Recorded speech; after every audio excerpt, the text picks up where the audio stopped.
airplane zip back and forth? They're out there, and sightings are on the rise. Just like it was sliding through the sky, and it tilted like it was looking down at us. It was a bright light that dimmed down to a white speck.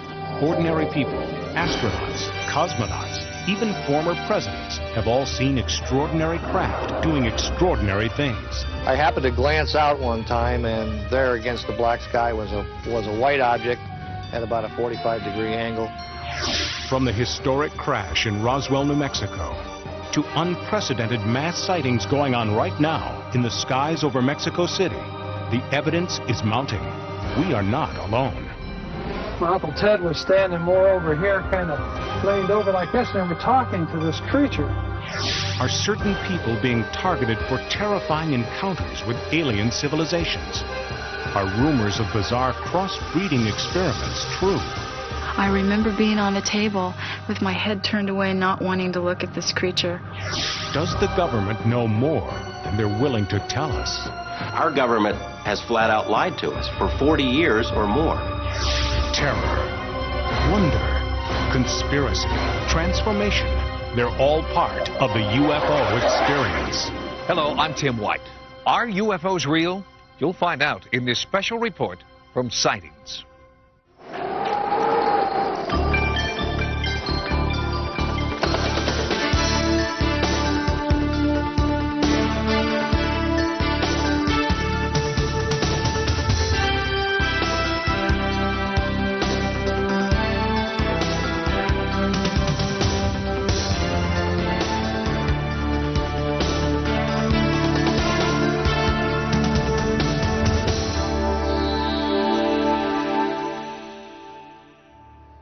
In the vast expanse of space lie wonders unimaginable.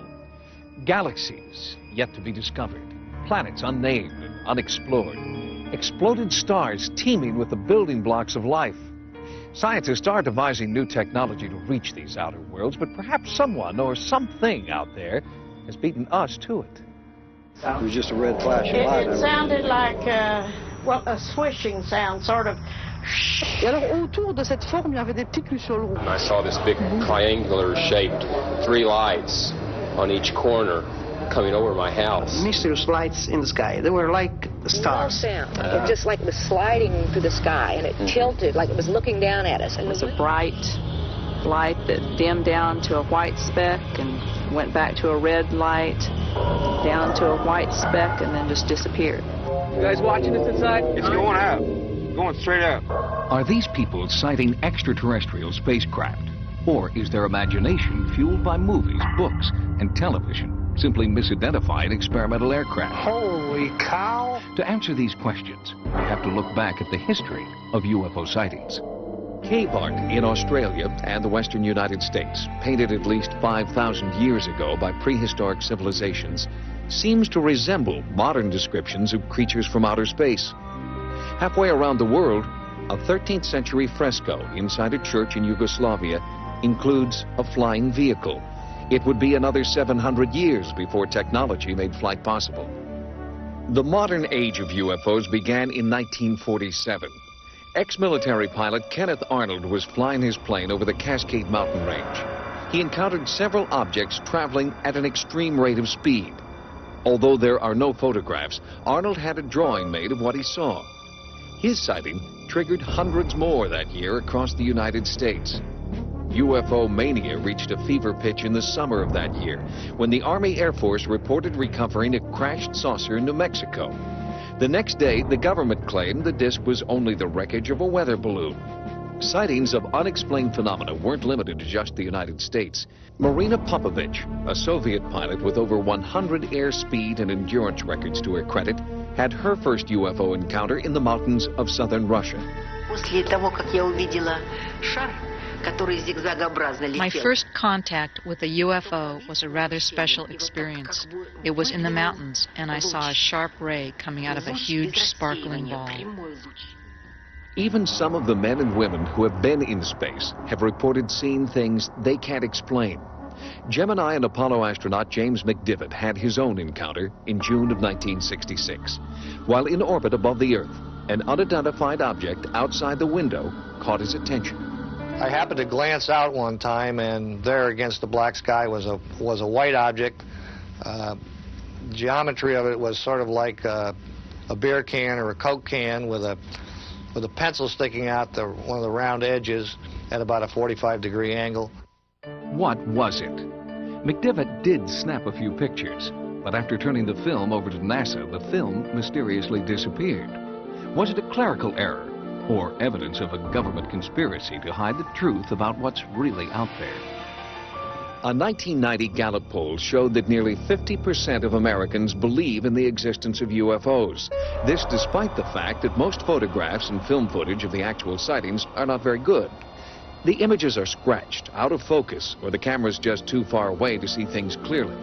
But with the advent of the home video camera, more and more people have captured unexplained phenomena on tape. This home video was shot over Las Vegas in early 1991. It shows 3 objects floating and diving in front of the mountains. This is a spectacular maneuver. As you say, it goes in front of the mountains and has the mountain as a backdrop, which gives you a fairly good idea of its distance. July 2nd, 1947, Roswell, New Mexico.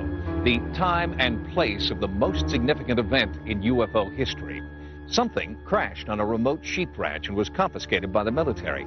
But what crashed remains a mystery, fiercely debated for more than 50 years.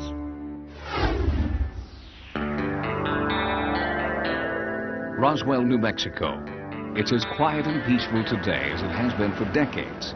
But on July 6th, 1947, that tranquility was shattered by a local newspaper headline.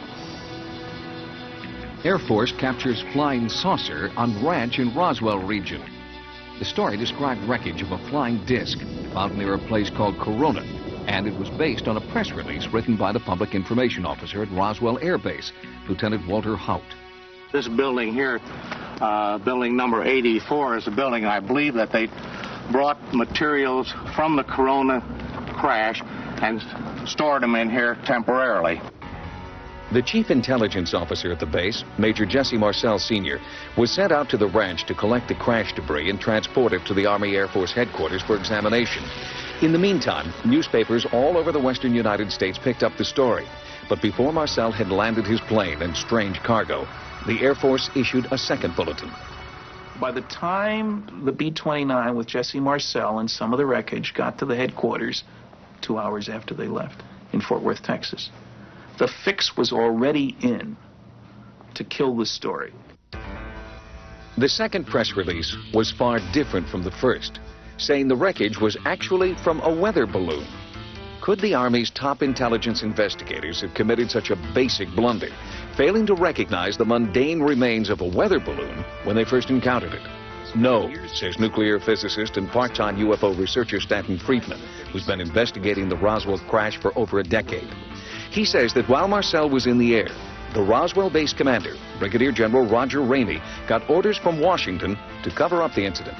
And what he did was arrange for the wreckage of a weather balloon, the radar reflector on a weather balloon. And for a while, the saucer saga was forgotten, and might have remained so if Major Marcel hadn't rekindled the fire in 1980.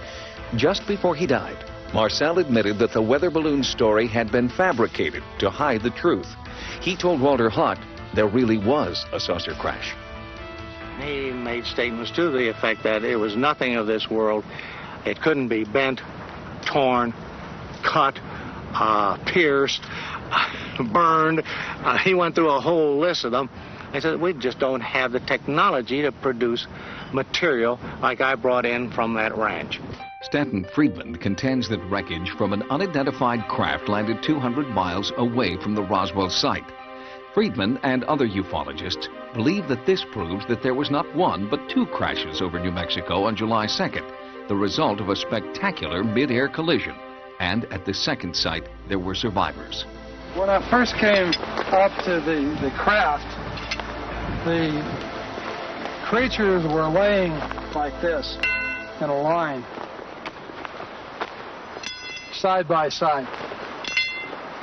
And the live one was over here. Gerald Anderson says he was 5 years old when he and his family came across the unearthly wreckage and bodies. And my dad was kind of right about here, and he was sitting like this. My Uncle Ted was standing more over here, kind of leaned over like this, and they were talking to this creature. Anderson's story matches that of others who were in the area at the time. With the help of hypnotherapy, he's been able to remember the encounter with startling detail. His description matches those from people who claim to have seen aliens. 4 feet tall, grayish skin, large eyes, long skinny arms and fingers. Anderson recalls 2 aliens were dead, a 3rd dying, and a 4th alien survivor seemed to be trying to communicate. Then just suddenly he turned and he looked at me. And when that happened, all kinds of things just started happening inside my head. I started getting sensations of tumbling and falling and an awful loneliness, like there was no way he could possibly get back to where he came from. Anderson says that within a matter of minutes, the military arrived, sealing off the area.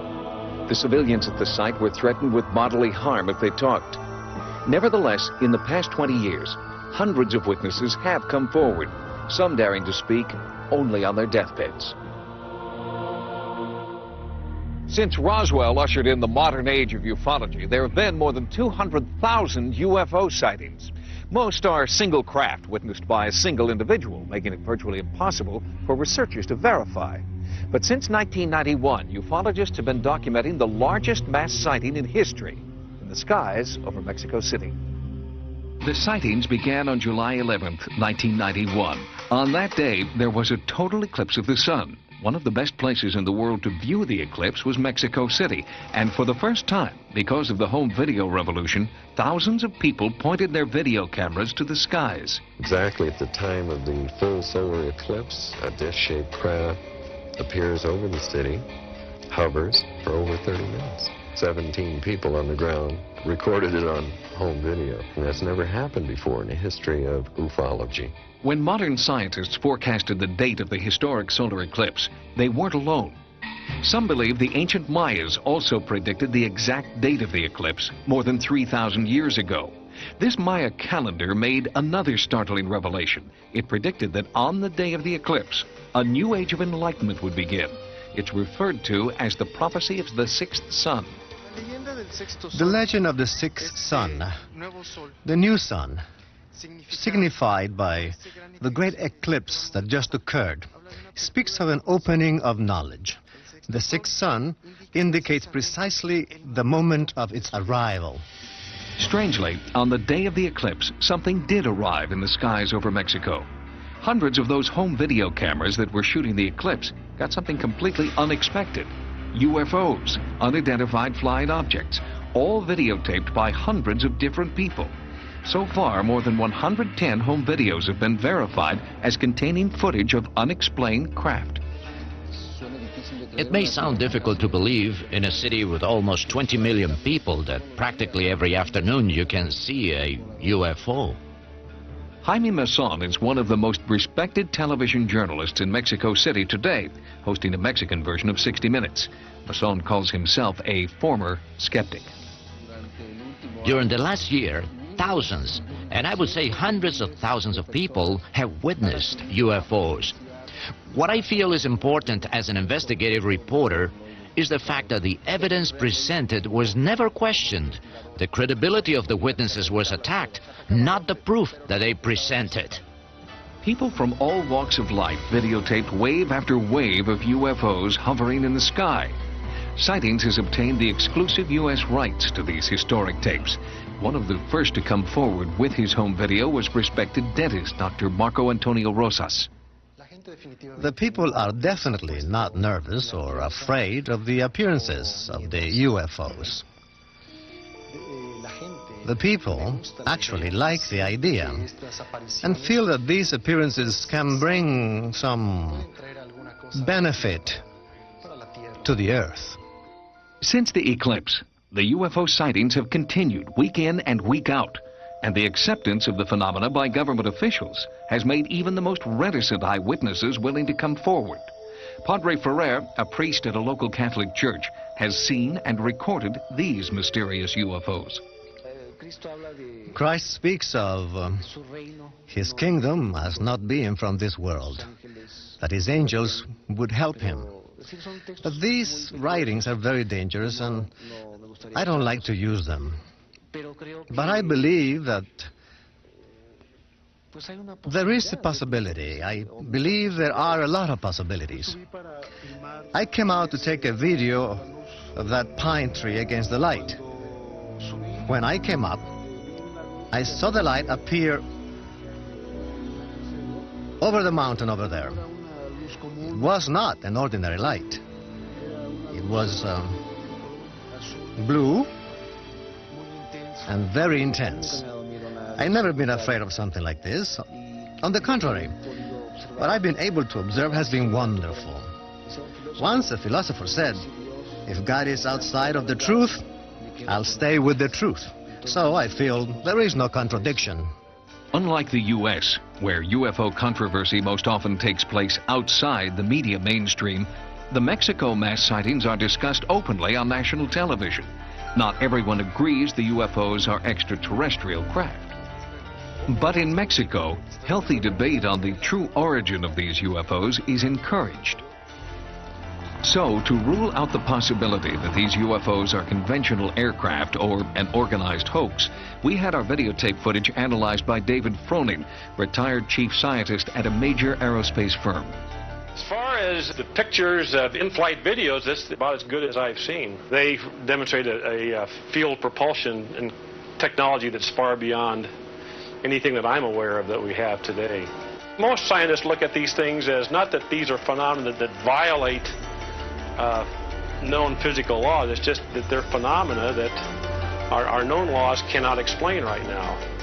If these craft do defy the laws of physics as we know them, could they be alien spacecraft? Do they portend a visitation from an enlightened civilization, as some believe? The sightings continue to this day, and there is a growing grassroots movement working in Mexico to find out what or who is patrolling their skies. UFO experts who conduct serious research have a whole vocabulary to describe their formative science. One term you may not be familiar with is flap. A flap occurs when UFOs appear in waves over a specific area, as in Mexico City. The appearance of a flap has sinister overtones for ufologists. All around the globe, there are certain places that seem to act as natural UFO magnets. These areas are attracting flaps, or waves of UFOs, that may last for years. There are hotspots in Russia, Europe, and in South America, the heavily populated city of Sao Paulo has had hundreds of sightings by thousands of people. These flaps have prompted researchers to try to find a common pattern or motive. Anybody who studies this soon becomes almost desperate to understand a pattern or to impose some purpose on the phenomenon. In the United States, sightings are widespread and occur almost nightly. America's #1 hotspot is Gulf Breeze, Florida. Ralph Fuller's sighting in 1988 was among thousands of others, but Ralph was the first to capture a UFO on tape. I don't know what that is out there over the Gulf, but we just had a real bright light. I think it might be a flying saucer. They seem to spawn one another. The two went to 3 and 4, and ultimately, over a matter of maybe a couple of minutes' time, there were 10 of these lights out over the Gulf. And they seemed to be in some semblance of a formation, but still in all, there was no movement whatsoever, no noise, no sound, nothing of that sort. You see nothing but the Gulf of Mexico. The nearest point of land would be the Yucatan Peninsula. And there were no boats or anything of that type in the area either.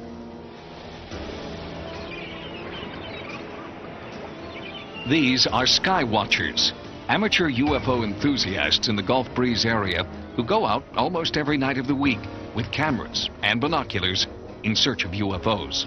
What makes a good sky watching area, for one, is a good field of view. That is, being able to have an unobstructed view of the skyline, and ideally you'd like to be away from city lights, but that's not always possible. So we go out in the evening and take our chances, and you may have a relaxing evening out under the stars, and then you may be blessed with a sighting. We just never know. We've seen amber-colored lights, 8 lights in a perfect circle gliding and performing maneuvers in the sky. We've seen rows of lights, suggesting lights perhaps around the periphery of a craft.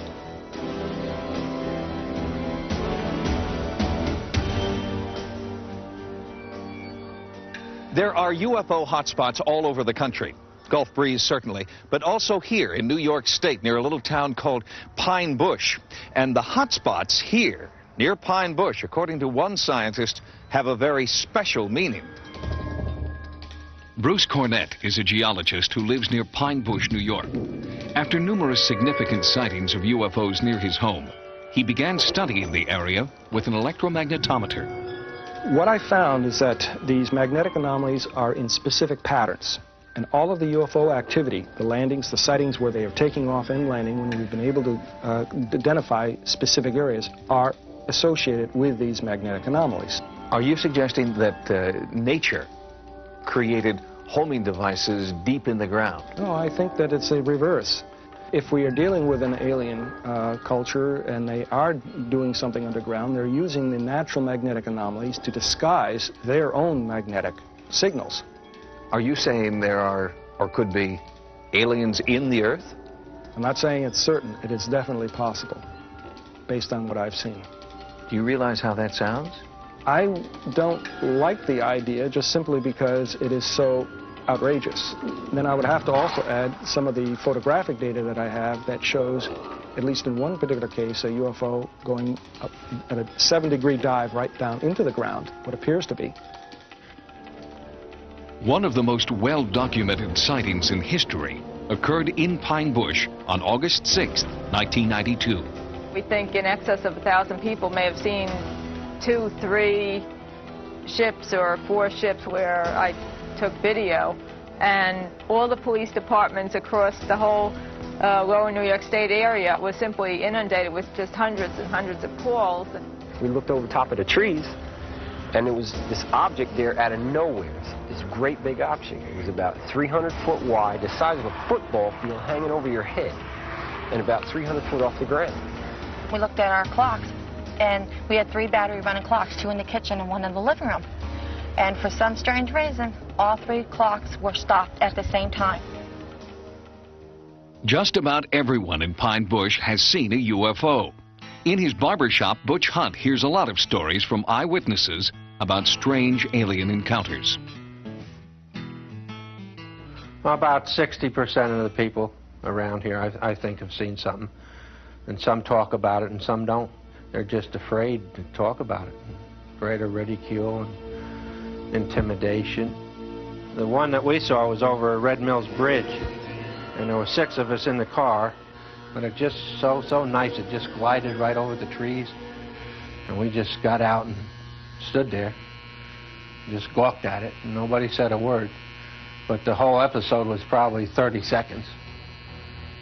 But it was huge. It was bigger than the bridge. UFOs are cited by all kinds of people, including the most credible professionals that you can find. In addition, when we have multiple witnesses who all tell the same story, then we can say, well, that's probably a pretty good report. If we have enough detail in a given report that we can rule out all of the normal explanations, it's not the planet Venus, it's not the aurora borealis or a meteor, it's not an aircraft that we can name, then we are talking something fairly credible. If these mysterious craft are being piloted by an alien civilization, what is their mission? Why Earth? And why now? There are growing numbers of people, now in the thousands, who believe that they've been abducted, manipulated, and then released by aliens. It sounds ridiculous until you hear their stories. I looked up in my rearview mirror and lights were coming down out of the sky. I walked out to the edge of the water and I noticed this huge shining thing. I was so terrified looking into these big black eyes and these little creatures. I was thinking I could just raise my fist and crush his head. And exactly at that moment, I became paralyzed. The visions often come during sleep. Nightmares about being abducted, probed, and prodded by aliens who have sinister motives. Hundreds of people have come forward to talk about their disturbing experiences and admit that they think their nightmares are real. Experts believe that there are thousands, perhaps even millions more just like them, who are too afraid to talk. We have hundreds and thousands of people who are coming forward and saying that the abduction phenomenon has happened to them, that they've experienced it, and basically they say the same thing as everybody else has said, and until recently, there was no possibility that they could have picked up these stories in the media. Since she was a baby, commercial photographer Kim Carlsberg has been plagued by memories of abduction. At 4:30 in the morning, I saw this image of these 4 beings just move through this wall. They just, like it wasn't there. And they came over to me, 2 at my feet, 2 at my head, and they started to lift me up to the ceiling. Bud Hopkins has been researching alien abduction reports for 26 years and is a firm believer. I'm the first to admit that all this sounds outrageous. It all sounds just crazy, and yet the evidence is there behind it. These particular problems could adequately be explained by the condition narcolepsy. This is a disorder characterized by hypnagogic hallucinations, that's hallucinations that occur at sleep onset, which can be very vivid and include the feeling of other people being present in the room, or a sensation of levitation. Patients will actually describe saying that they are looking down onto their body. I have 2 people that I've never met describing this exact same examination of their head being opened up, something being done to their brain, and being put back together again. They opened my back. I knew my back was open because I could feel. It was almost as though a slit had been drawn down my back and across to the side, and they had opened a flap of flesh and tissue. Whether the reports come from adults or children, men or women, most of them follow similar patterns. There's a bright light that shines in the room. The abductee sees it. They hear a noise outside. They're not interested in your maid, they're interested in you. So what they do is they render the person that you're with unconscious. She goes up a beam of light with the alien into a hovering craft. If anyone goes into the room at that point, there's no one in the room. She's not in bed, in other words. The person is literally missing. You find yourself on a table and these creatures around you with instruments, and you have no idea what they're doing, and they don't tell you. The focus of the entire enterprise seems to me to be unmistakably on reproductive issues. 90% of reported abductions involve descriptions of what experts call gray aliens, extraterrestrial creatures with oversized heads and dark almond-shaped protruding eyes. Less common are insect-like or reptilian creatures.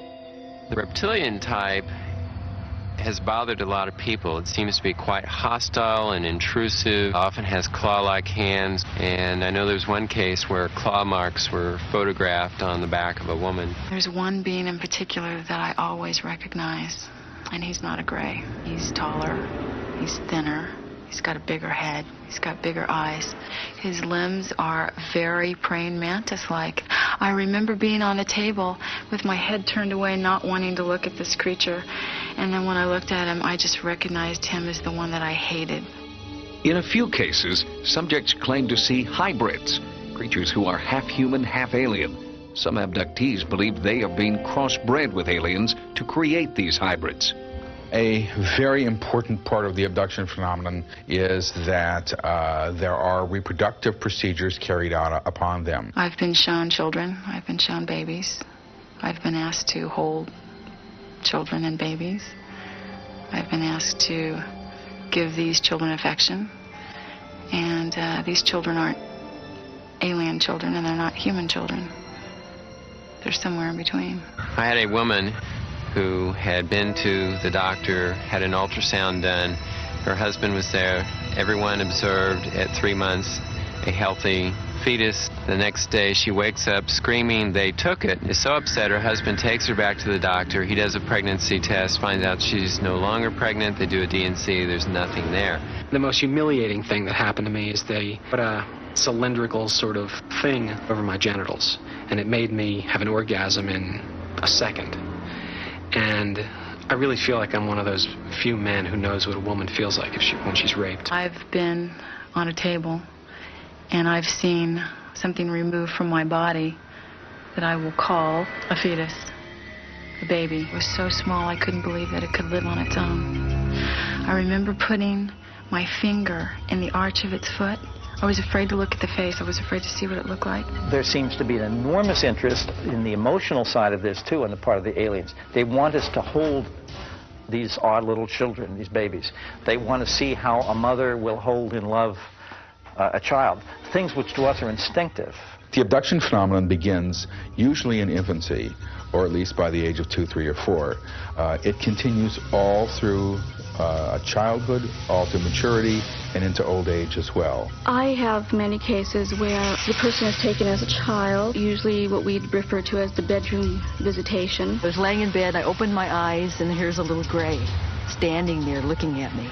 And all I could really remember were those dark eyes. That little person, as he or she grows to adulthood, will be abducted over a period of time at irregular intervals.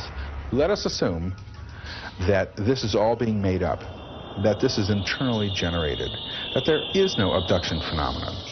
If that's the case, then we have discovered something of enormous importance. What are the repercussions of thousands of people running around thinking they're crazy, feeling crazy, being crazy, because they have no way to understand what's happening? Psychiatrists and psychologists who are dealing with these people are the first to say, something happened to this person. This is not a fantasy. This is not something the person cooked up.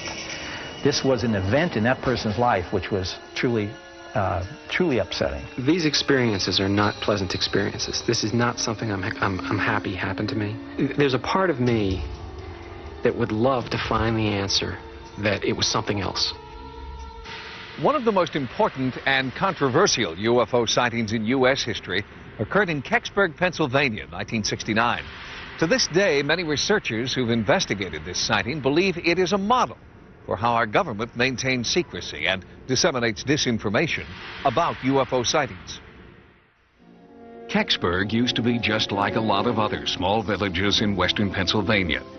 But in 1965, Kecksburg lost its anonymity when it became one of the world's most famous UFO landing sites.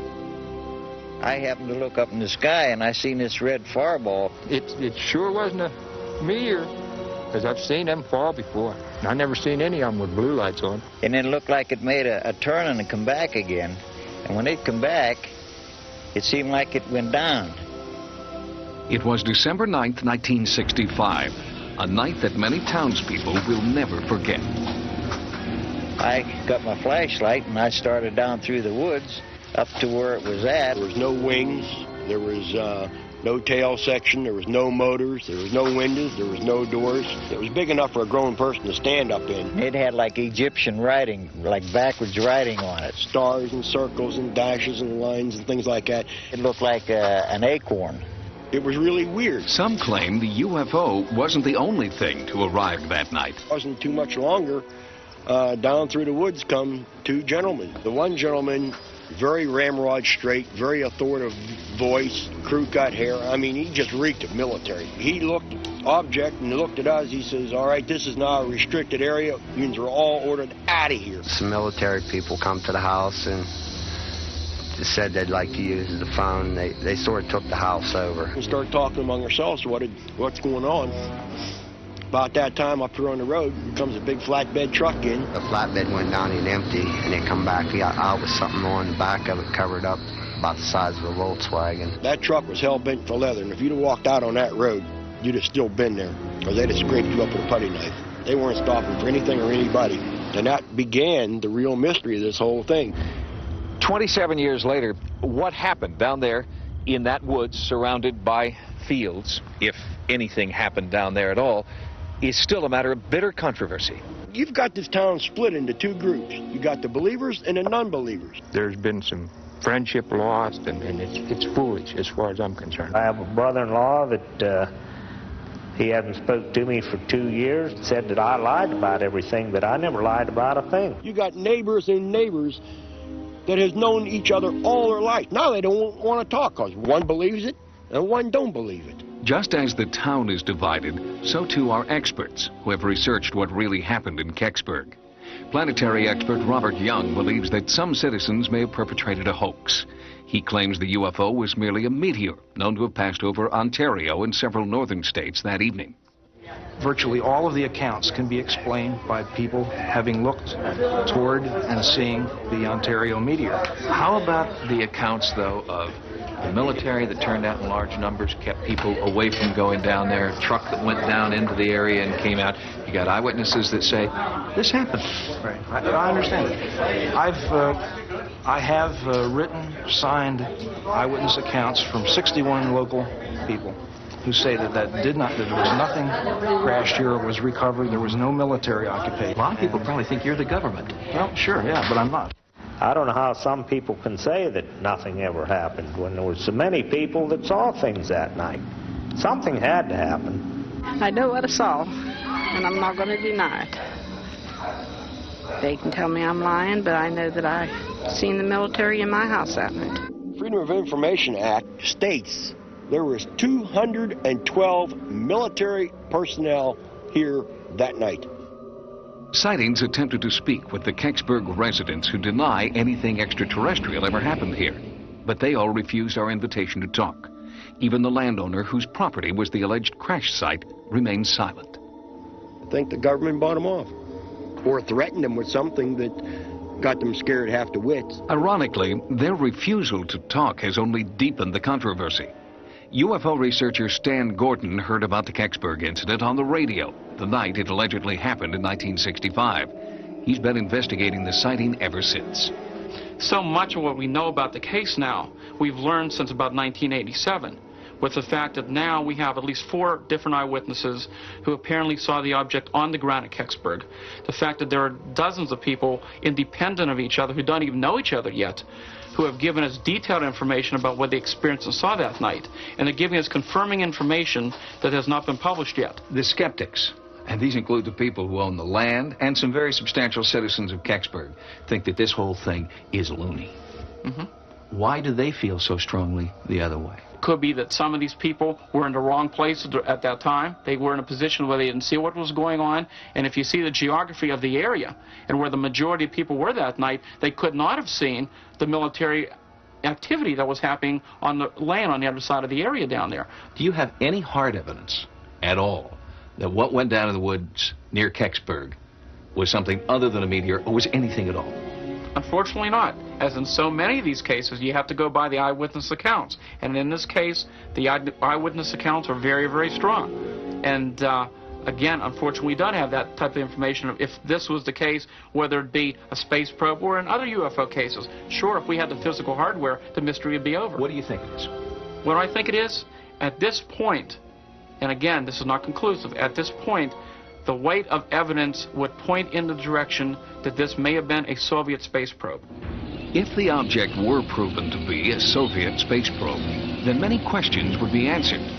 If a Soviet device landed in Kecksburg, the government would have been required by international treaty to recover and return immediately any space debris to the country of origin.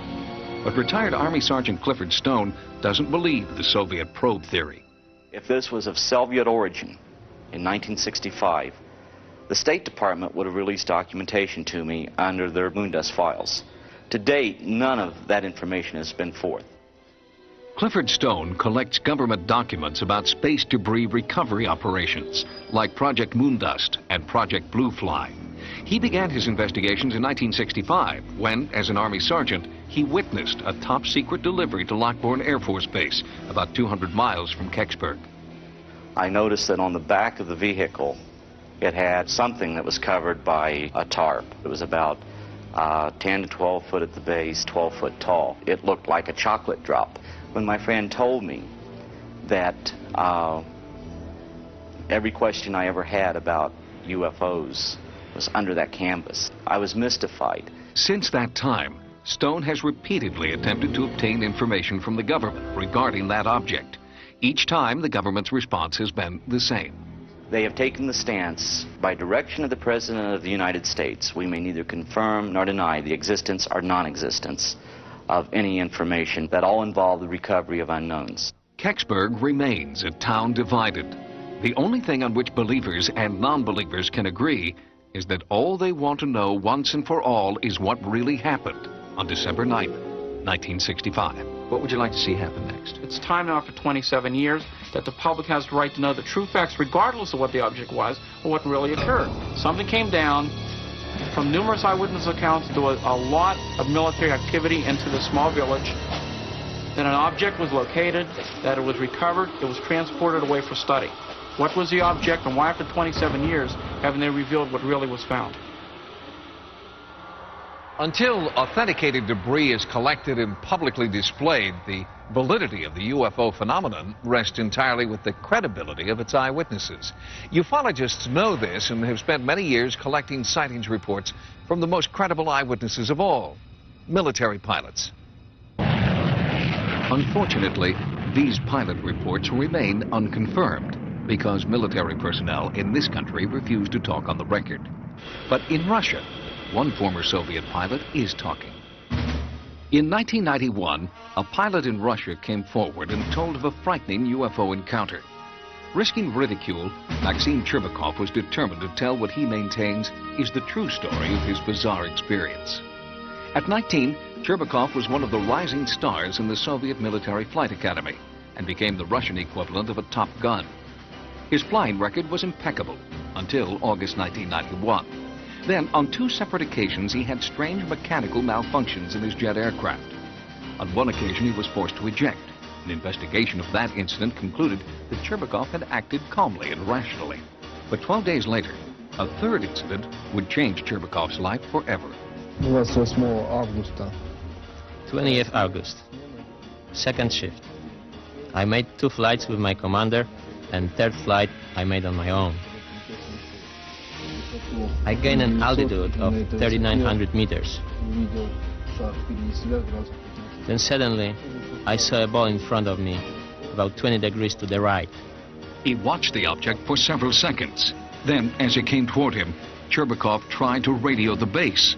The light from the UFO was blinding. A sense of unexplainable fear came over me. On the back of my head, I began experiencing warmth. I felt as if someone was present and watching me. My movements were under control, controlled by someone other than me. Cherbakov claims the reddish-yellow object started maneuvering around the aircraft. For several minutes, it kept up with the jet's airspeed and mimicked its movements. During that time, Cherbakov was unable to communicate with his base commander. The radio emitted only a squealing sound. Pilot Cherbakov's description of the UFO moving relative to his own airplane is really quite common. Dr. Richard Haynes has documented over 3,000 pilot sightings of UFOs.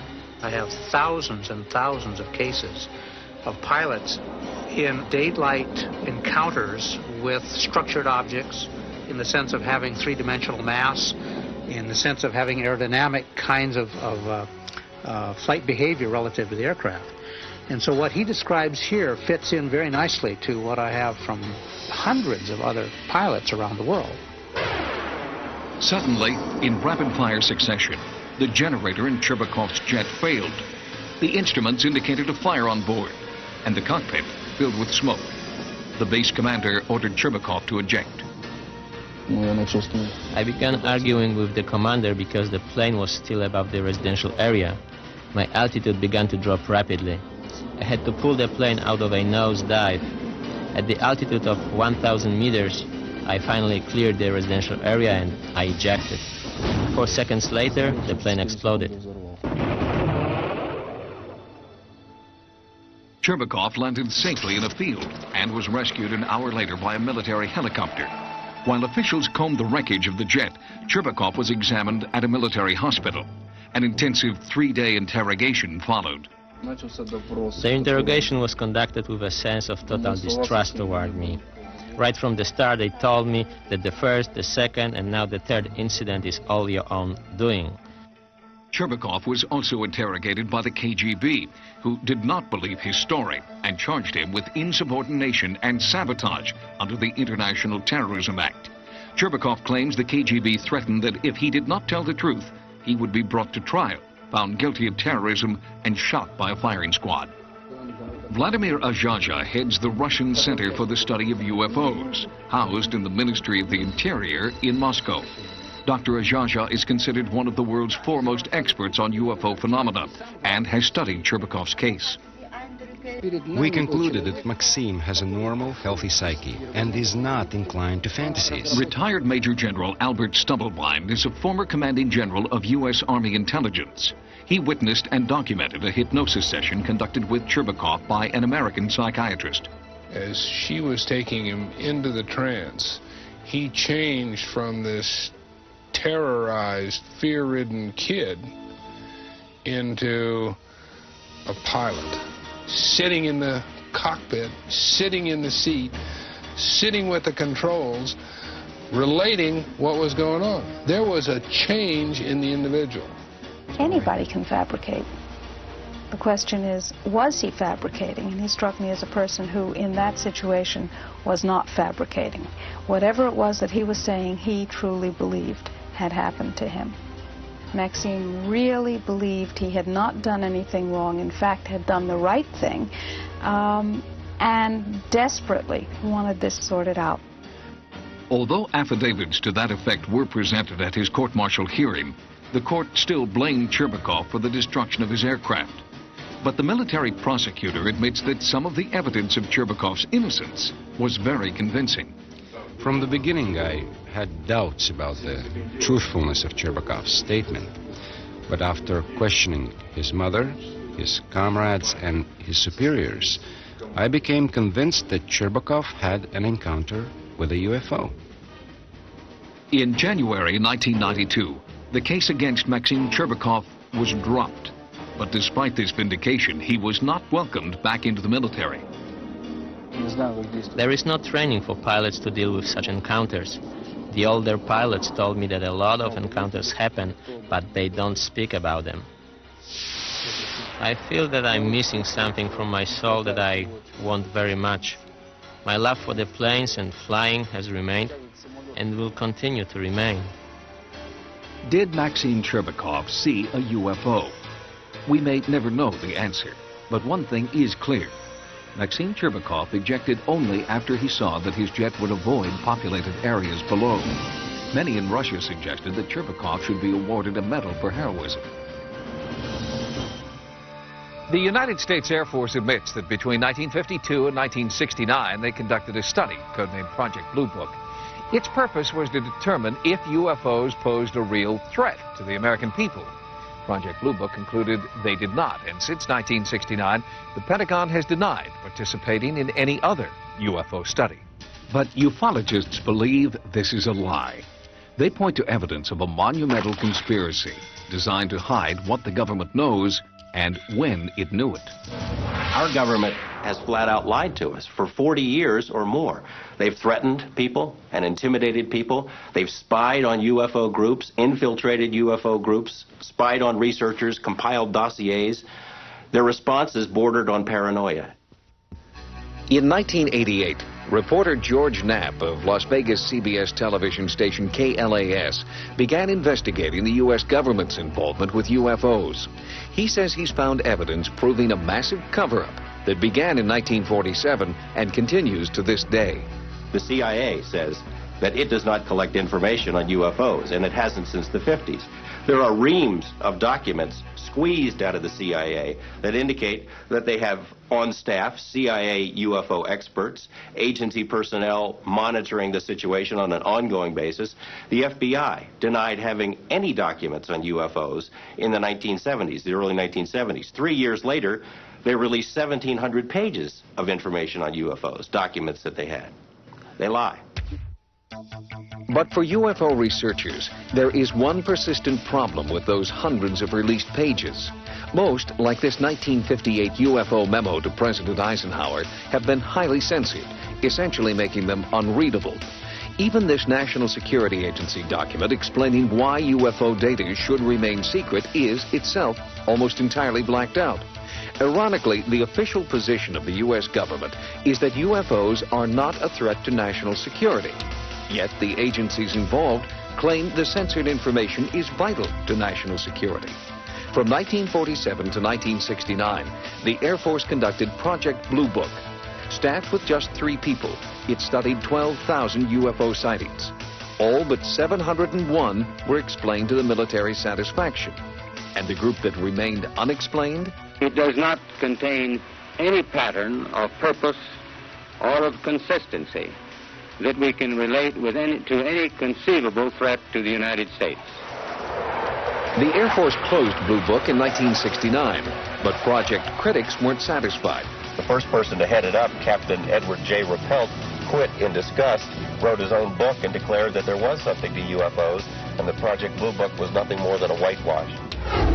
Other government officials, including the senator and 2 former presidents, have tried unsuccessfully to shed some light on the UFO phenomenon. Arizona Senator Barry Goldwater, President Gerald Ford, and President Jimmy Carter, who actually saw a UFO himself and filed a formal report, have all sought to have top-secret UFO information released to the public. All requests for that information were denied. Cover-up allegations aren't limited to the United States government either. Author Timothy Good claims that governments around the world are keeping UFO information top secret. And in his book, Above Top Secret, he claims only an elite few have access to that information. Because so little of the research is made known to top ministers. One country is bucking that trend. Belgium has acknowledged tracking unidentified, seemingly intelligently controlled craft in its airspace. Radar tapes released by the Air Force show an object jumping from 200 meters to 2,000 meters in 1 second, a distance of just over a mile. The Belgian Air Force has even put aside a plane to search for the objects. But the attitude of the United States remains very different. UFO experts claim our government is conducting top-secret research into UFOs in the middle of the Nevada desert. South of a dry lake bed known as Area 51 is a place known as S4, allegedly home to a super-secret government research facility. In the course of our investigation, we found a scientist who says he used to work there. Robert Lazar was shocked when he first discovered what it was he would be working on. I got out of the bus. I was told to walk directly through the hangar, and immediately, even before entering the hangar, you can see the edge of a disc. This is your classic flying saucer, 2 inverted pie plates, if you wish, with a segmented, larger area dome on top. Within minutes of that, I finally realized that this had nothing to do with something the government was producing. And it was quite shocking because everything inside was small. This is a full-size craft, 30, 35 feet in diameter, maybe 40. But you're looking at seats that are,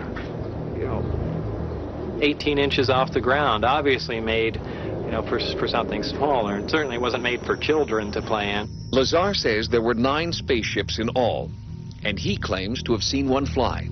It began to lift off the ground almost silently. There was a hiss sound, like a corona discharge if you hear around high voltage systems, accompanied by a faint, it probably would have been brighter at night, a faint blue glow around the bottom. As the craft approached about 30 feet, 20 feet, something like that off the ground, that corona discharge disappeared. The sound stopped and the craft stood there silently and slowly drifted over to the left and then to the right. The government denies they're testing alien craft at S4. Lazar no longer works there and nowadays spends his time working on one of his hobbies, jet car racing. He alleges that after he went public, security officers at the base threatened his life. He also says that his employment and military service records have disappeared. Despite repeated requests, the government can't find them. The subcontractor who hired him for the job at S4 refuses to comment. But a few clues support Lazar's contention that he is a scientist and that he has worked for the government. This W-2 form indicates that he had been employed by the Department of Naval Intelligence. Before his stint at S4, Lazar claims to have worked at the Los Alamos National Laboratory. Los Alamos officials can't find any record of him, but his name does appear in a laboratory phone book from that time. Reporter George Knapp was able to track down a few of Lazar's colleagues who could confirm parts of his story. But when they talked to Knapp, something strange happened. One after another had visits from government personnel who basically intimidated or told them to back off, followed them around. There didn't have to be any direct communication where an agent says, you keep talking to this guy, you're going to end up in a river. the message was very clear. Since Lazar's story broke, Area 51 has become a hotbed for UFO sightings. You see that? It just zipped to the left. See it again? While our cameras were there, a bright light appeared in the night sky.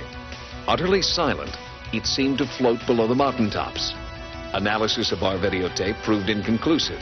Those who might know the answers aren't talking.